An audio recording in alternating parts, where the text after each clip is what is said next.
ലോകത്തിലെ തന്നെ ഏറ്റവും ഉയരം കൂടിയ 3 വ്യക്തികളെ പരിചയപ്പെടാം.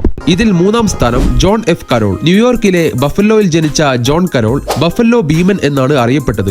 ആക്രോമെഗാലി, നട്ടല് രോഗം എന്നിവ കാരണം ഇദ്ദേഹം അസാധാരണമായി വളർന്നു. ഏകദേശം 8 അടി 8 ഇഞ്ച് നീളം ഉണ്ടായിരുന്ന അദ്ദേഹത്തിന് നിരന്തരമായ നടുവേദന, സന്ധി പ്രശ്നങ്ങൾ, ശ്വസന പ്രശ്നങ്ങൾ എന്നിവയുണ്ടായിരുന്നു. 37 വയസ്സുവരെയാണ് അദ്ദേഹം ജീവിച്ചത്. ഇതിൽ 2-ാം സ്ഥാനം ജോൺ റോഗൻ. USA-യിലെ ടെന്നസിയിൽ ജനിച്ച ഇദ്ദേഹം ചരിത്രത്തിലെ ഏറ്റവും ഉയരം കൂടിയ 2-ാമത്തെ മനുഷ്യനാണ്. 13 വയസ്സുള്ളപ്പോഴാണ് അസാധാരണമായ വളർച്ച ഇദ്ദേഹത്തിൽ ആരംഭിച്ചത്. പെട്ടെന്ന് ഇദ്ദേഹത്തിന്റെ ശരീരം വികസിക്കാൻ തുടങ്ങി. പ്രായപൂർത്തി ആയപ്പോഴേക്കും 8 അടി 9 ഇഞ്ച് ഉയരത്തിലെത്തി. സന്ധികൾ നിശ്ചലമാകുന്ന അങ്കിലോസിസ് എന്ന അവസ്ഥ റോഗന് ഉണ്ടായിരുന്നു. സാധാരണഗതിയിൽ നടക്കാനോ നിൽക്കാനോ കഴിയാത്ത അവസ്ഥ. ഇദ്ദേഹത്തിന് സഞ്ചരിക്കാൻ ആടുകൾ വലിക്കുന്ന ഒരു പ്രത്യേക വണ്ടിയാണ് ഉപയോഗിച്ചത്. 1-ാം സ്ഥാനത്ത് ആരാണെന്ന് അറിയുന്നതിന് മുമ്പേ ചാനൽ ഒന്ന് സബ്സ്ക്രൈബ് ചെയ്യാനും ലൈക്ക് ചെയ്യാനും മറക്കല്ലേ. ഇതിൽ 1-ാം സ്ഥാനം റോബർട്ട് വാഡ്ലോ. ഇല്ലിനോയ്സിലെ ആൾട്ടണിൽ ജനിച്ച റോബർട്ട് വാഡ്ലോ ചരിത്രത്തിൽ ഇതുവരെ രേഖപ്പെടുത്തിയിട്ടുള്ളതിൽ വെച്ച് ഏറ്റവും ഉയരം കൂടിയ വ്യക്തിയാണ്. ഇദ്ദേഹത്തിന് 8 വയസ്സായപ്പോഴേക്കും ഇദ്ദേഹത്തിന്റെ അച്ഛനേക്കാൾ ഉയരമുണ്ടായിരുന്നു. 13 വയസ്സായപ്പോഴേക്കും അദ്ദേഹത്തിന് 7 അടിയിൽ കൂടുതൽ ഉയരമുണ്ടായിരുന്നു. ഏകദേശം 8 അടി 11 ഇഞ്ച് ഉയരം വരെ അദ്ദേഹം എത്തി. കൂടാതെ ഭാരം 199 കിലോഗ്രാം ആയിരുന്നു.